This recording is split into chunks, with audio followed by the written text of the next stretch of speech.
We have a very talented and highly accomplished faculty in the English department at IUPUI. Many of our faculty have published books. Most of us have published articles and regularly give conference papers in their areas of specialization. It's a faculty that I'm very proud to be a part of. In my research, I study varieties of English that we're seeing in the classroom today. By varieties of English, I mean African American vernacular English, working class Englishes, rural Englishes, Latino, Latina Englishes, Appalachian Englishes.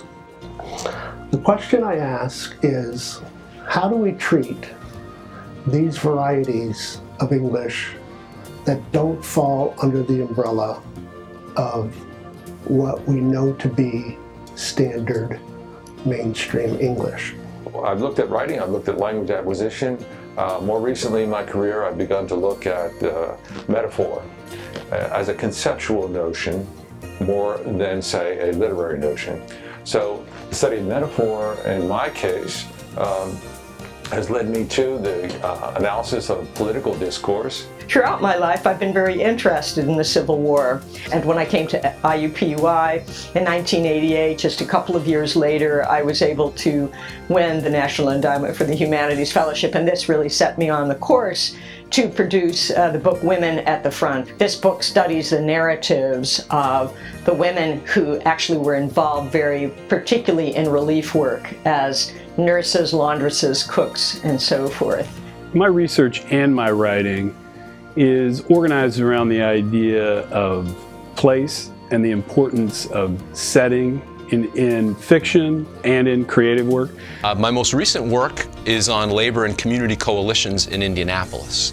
This is the work that I do in connection with the Masaracchio Scholars Program. So I work with labor unions and community organizations who are trying to improve working conditions in Indianapolis. People who are working for a higher minimum wage, and even more than wages and benefits, they're working for respect on the job.